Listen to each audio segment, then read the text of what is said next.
The bank heist that was planned inside a prison cell. The sirens were already screaming when the vault door blew open. Smoke filled the air, and red lights flickered across the white marble floors of the First National Bank of Phoenix. 3 masked men rushed out carrying duffel bags stuffed with money.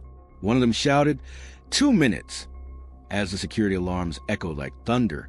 Outside, black SUVs were already closing in. The sound of helicopter blades whirled above. But what no one at the scene knew, not the police, not the reporters, not even the bank staff, was that this entire robbery had been planned by a man sitting behind bars, hundreds of miles away. His name was Raymond Cole, a former bank manager turned inmate at Iron Ridge State Prison. As the police closed in on the robbers, Raymond sat calmly in his prison cell, flipping a page of a book. He smiled when the guard walked past. On that page was a coded message, invisible to anyone who didn't know where to look. The robbery had gone off exactly as he had designed. Every second, every move, every streetlight was calculated from inside his 6x8-foot cell. But something unexpected happened. A silent alarm triggered not at the bank, but inside the prison. Raymond heard it faintly down the corridor, followed by the sound of heavy boots approaching his cell. He closed his book slowly, his calm face turning serious. 3 days earlier, Iron Ridge Prison looked like any other high-security facility. Long fences topped with razor wire, guards in gray uniforms, and the endless clang of metal doors. Raymond Cole had been there for 7 years, sentenced for embezzlement and conspiracy to commit fraud. He was quiet, polite, and helpful, the kind of inmate that made guards drop their guard. But behind that calm mask was a man who spent every night sketching blueprints in his mind, blueprints of banks he once worked with, and of one in particular that had fired him unfairly. He spent years studying weaknesses, camera blind spots, security codes, and the staff shift patterns he had once memorized. His cellmate, a street-level thief named Marcus Reed, became his link to the outside world. Marcus had a younger brother, Devin, who visited every 2 weeks. During those visits, Raymond used a deck of playing cards to pass messages, each card marked with dots and creases in specific corners. To anyone else, it looked like an old gambling habit. To Devin, it was a step-by-step heist plan. "Your brother knows the route?" Raymond asked one afternoon during yard time. "Every inch," Marcus replied, glancing around nervously. "But the vault, it's got new tech. Laser grids." Raymond smirked. "They bought that system from Secretech. I used to prove the purchase orders. I know the override pattern. They timed everything, down to the second. The truck that would block police access, the fake delivery van to distract the guards, the cut in the alarm grid. Devin was the one who assembled the crew, a getaway driver, a safecracker, and an inside cleaner at the bank. Every instruction came from Raymond's coded notes. But planning from a cell meant risk. Guards rotated shifts, mail got checked, and even whispers carried. So Raymond created a new way to communicate. A hidden code buried inside letters to a prison volunteer who ran a book donation program. Every third letter, every second word formed a new message. Send the blue book meant the plan is ready. By the night before the heist, everything was set. Devin and his team were parked behind the bank in a rented van, dressed like electricians. Meanwhile, Raymond sat quietly during the prison's nightly head count, his heart beating fast, but his face calm. Then, as midnight struck, he closed his eyes and whispered to himself, "Showtime." Now, as the robbery unfolded, Raymond waited for confirmation. At exactly 2:14 a.m., a tiny vibration came from the old radio in the prison laundry room, a hidden signal sent from a hacked police frequency. The job was done. But just as Raymond began to relax, a guard stormed into the cell block, shouting for everyone to step back. Another guard followed, holding a folder marked Internal Security Alert. Raymond's pulse quickened. The officer stopped right in front of the cell. "Cole," the guard said, unlocking the door. "You've got a visitor." Raymond looked up, confused. At this hour, the guard's jaw tightened. "Yeah," he said quietly. "And you're not going to like who it is." The steel door creaked open, and as Raymond stepped out, he saw a man waiting in a hallway wearing a black suit and badge. It wasn't his lawyer. It wasn't the warden. It was an FBI agent. The agent's eyes met his. "You've been busy, Mr. Cole," he said. "Let's talk about a bank in Phoenix." And before Raymond could speak, 2 guards grabbed him by the arms. The sound of the cell door slamming behind him echoed through the corridor like a final warning. But the faintest smirk appeared on his face, because the plan wasn't over yet. The fluorescent lights in the interrogation room buzzed like angry bees. Raymond Cole sat chained to a metal chair, his orange jumpsuit crisp against the cold steel table. Across from him sat Special Agent Darren Holt from the FBI's Financial Crimes Division. Holt had a thick folder open, photographs spread across the table. Burned getaway cars, police barricades, and one haunting picture of the First National Bank's shattered vault door. Care to explain? Holt began slowly. How a man locked up in Iron Ridge could design this? Raymond said nothing. He leaned back, his eyes on the flickering ceiling light. Silence filled the room, the kind of silence that made even the walls feel nervous. "You've been in here 7 years, Cole," Holt continued. "Yet your fingerprints showed up on the blueprint found in one of the robbers' safe houses. Explain that." Raymond smiled faintly. "I suppose your men are better at finding things and keeping them quiet." That calm confidence unnerved Holt. He leaned forward. "We know you're connected. The crew's already talking." Raymond looked up for the first time. "Then you don't need me, do you?" The agent's jaw tightened. He slammed a photo onto the table. It showed Marcus Reed, Raymond's cellmate, in handcuffs. "He flipped," Holt said. "Told us everything." Raymond's smirk vanished. For the first time, his pulse jumped. Marcus, his link, his messenger, had been caught. Hours earlier, inside the prison yard, Marcus had been pulled aside by 2 guards. He thought it was for a random search, but as soon as the cuffs clicked, he realized something was wrong. They led him straight to the warden's office, where the FBI was already waiting. Devon's crew had escaped the bank with over $12 million, but Marcus's name had surfaced in a phone trace. One small mistake, one unfiltered call from a burner phone, was all it took. Back in the interrogation room, Holt watched Raymond carefully. "You're smart," he said. "Smarter than the men who followed you. But that also means you know what happens next. Help us find the money, and maybe I can help you." Raymond leaned forward slowly, the chains rattling. "The money isn't the prize, Agent Holt," he said softly. "It's the message." Holt frowned. "What message?" "The system you built isn't unbreakable. You can lock up men, but not minds." Before Holt could respond, a guard rushed into the room. "Sir, there's a situation at the East Gate," he said. "What kind of situation?" Holt asked. "Security breach. Someone just tried to get inside the prison." Holt blinked. "Inside?" "Yes, sir," the guard replied, panic in his voice. "They came in disguise as delivery contractors. They knocked out 2 officers and escaped toward the electrical wing." Raymond's lips curled into a slow grin. "Right on schedule," he whispered. Holt turned toward him sharply. "What did you just say?" But before Raymond could answer, the power went out. The lights flickered once, then plunged the entire wing into darkness. The siren started blaring, red emergency strobes flashing in and out. "Get him out of here," Holt shouted. But the guards hesitated. The electronic door locks had jammed. The prison went on total lockdown. In the chaos, Raymond sat completely still. He had counted the seconds in his head. Every flash of red light revealed a new detail. An open vent above the wall, a shadow moving just outside the observation glass. Then, as another flash lit the room, he saw it. A silhouette crouched in the corner vent, hand extended toward him. It was Devon. Raymond's plan wasn't to break out of prison. It was to bring the operation in. Devon dropped something small and black from the vent. It landed near Raymond's foot, a key card. The lights flickered again. Holt shouted orders, tried to restore control, but Raymond's chains were already loosening. He picked up the key card with one hand and slid it into the restraint lock. Click. The cuffs opened.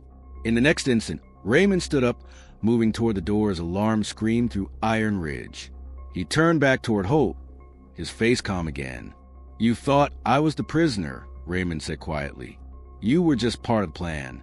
And before Holt could react, The door to the interrogation room swung open, revealing 2 guards lying unconscious in the hallway, and Devin waiting with a stolen rifle. "Time to go, boss," Devin whispered. Raymond stepped into the hallway, the sound of chaos roaring around him. But as they turned the corner, floodlights exploded to the window, and a dozen red laser dots landed on Raymond's chest. "Freeze! FBI!" Devin raised his gun, and the world went white. Smoke filled the corridor like a storm cloud. Alarms howled. Metal doors slammed shut one after another, and officers shouted over each other through the chaos. The flashbang had gone off only seconds ago, and the bright, white glare still burned in everyone's eyes. Raymond dropped to one knee, his ears ringing, but his mind stayed razor-sharp. He had planned for this too. Through the blur, he saw Devin clutching his shoulder, coughing from the smoke. "Go!" Devin yelled. "They'll close the wing any second." Raymond grabbed Devin's arm and pulled him behind a rolling laundry cart. It was tipped over from the blast, offering just enough cover. As guards stormed down the hall, Raymond counted their steps, his heartbeat syncing with the rhythm of their boots. 3 to the right, he whispered. 2 reloads. Move on 4. Devin nodded. They waited. 1, 2, 3. Then darted left as the officers turned to secure another corridor. They slipped through a service door into a narrow maintenance tunnel that ran beneath the interrogation block. The smell of oil and dust choked the air. Raymond closed the door quietly and pressed his ear against it. "They'll expect us to head for the yard," he said, breathing steadily. "But that's what they want. We go lower." "Lower?" Devin asked. "There's nothing down there but generators and—" "Exactly." Raymond smirked. "That's where the fun starts." They moved deeper into the tunnel, guided only by the faint flicker of emergency lights.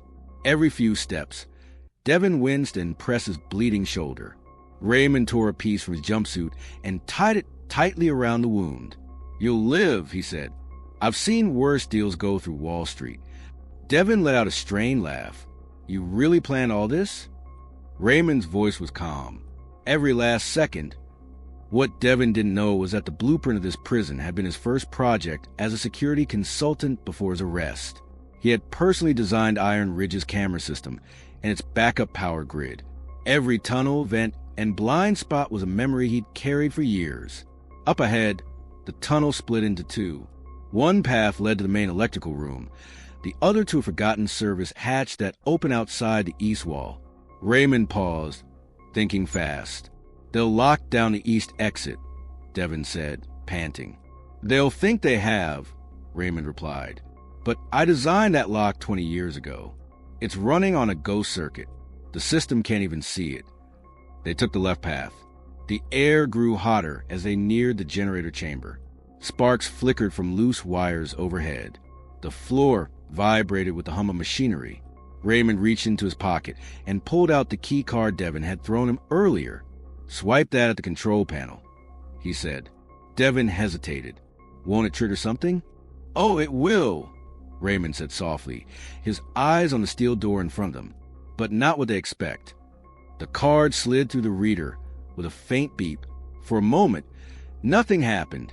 Then the red light turned green. The door unlocked with a heavy click. Inside was a massive generator room, glowing with blue and orange light. Raymond rushed to the control console and flipped several switches. On the security monitors above, the cameras around the main gate flickered and died. One by one, the watchtowers went dark. Outside, the guard began shouting as every alarm and camera suddenly rebooted into standby mode. "You just blinded them," Devin said, eyes wide. Raymond nodded. "Now the fun part. Every security door in this prison just opened at once." From the distance, a rumbling began. Dozens of prisoners, realizing their cells were unlocked, started pouring into the hallways. Chaos erupted across Iron Ridge. Guards tried to contain them, but the system was down, communications jammed. "You started a riot," Devin yelled. Raymond smiled faintly. "Correction, I started a distraction." The roar of the prison riot grew louder, echoing through the tunnels. Devin looked uneasy. "We'll never get out in this mess." Raymond turned toward him, his voice low and steady.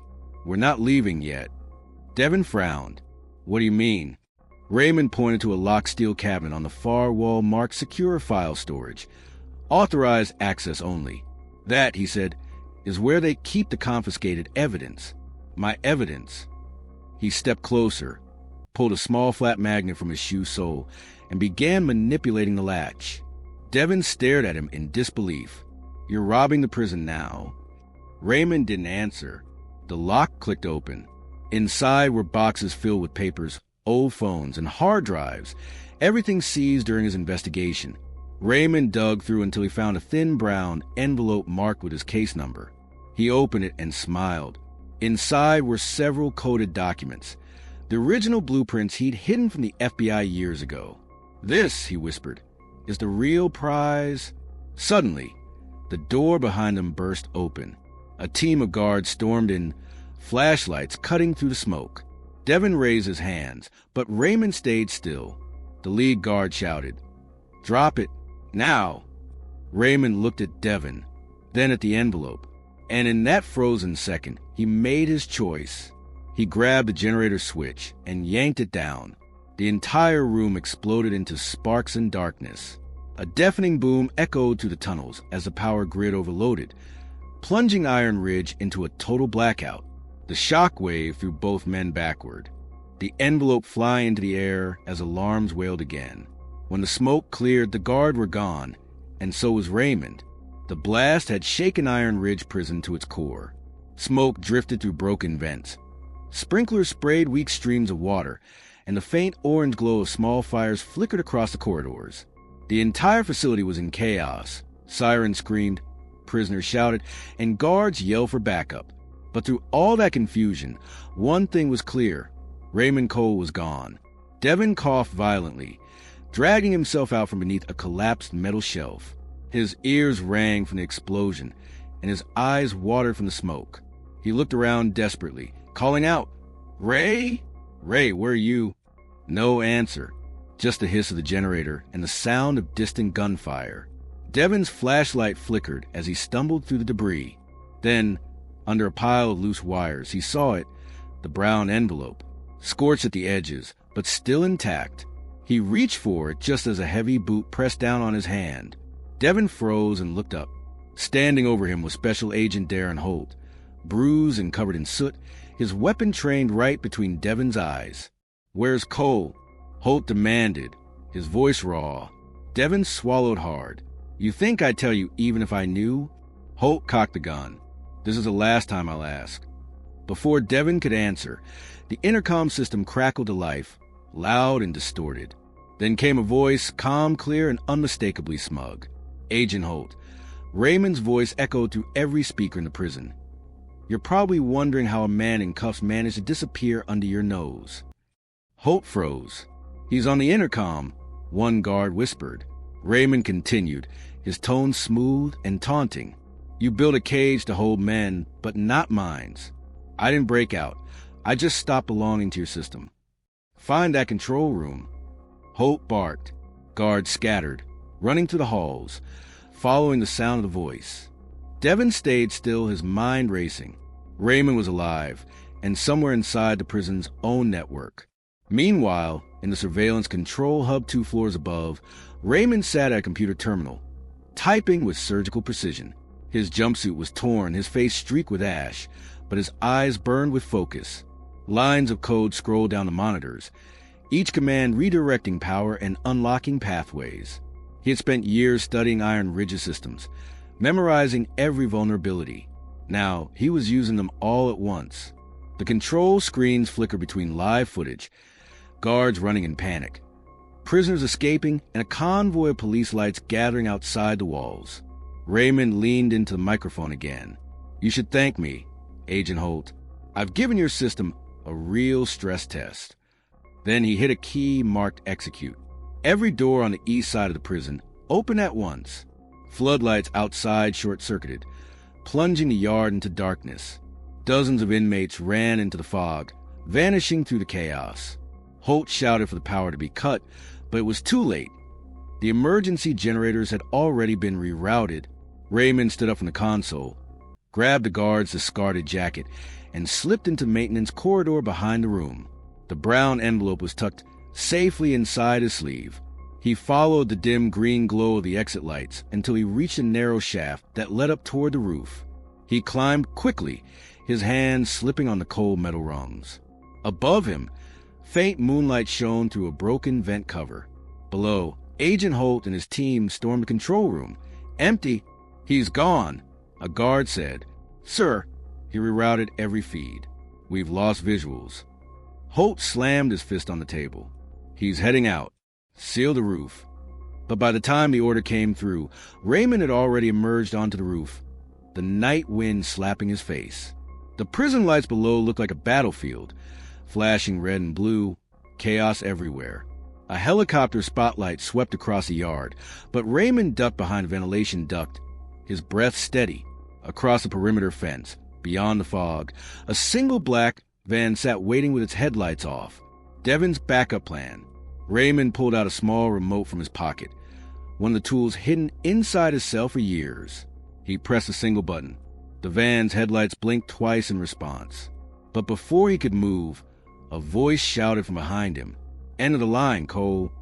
It was Agent Holt, his weapon drawn, aiming right at Raymond's back. Raymond turned slowly, hands raised, wind whipping through his hair. The agent's eyes burned with anger and disbelief. "You think you can walk out of here after all this?" Raymond smiled faintly. "Walk out? No." He took a step backward, right to the edge of the roof. The floodlights from below glowed against the fog, making the ground look impossibly far away. "Don't do it," Holt shouted, stepping closer. Raymond tilted his head. "You can't arrest what does exist anymore, Agent Holt." And then, without another word, he fell backward off the roof, straight into the blinding fog. Holt ran to the edge, looking down, but the ground below was empty. No body, no movement, just swirling smoke. Moments later, the prison gates burst open as a black then sped away into the night. Inside, a hand reached out from the back seat, holding the scorched brown envelope. The hand was calm, steady, and then a familiar voice said softly, "Phase 2 begins now."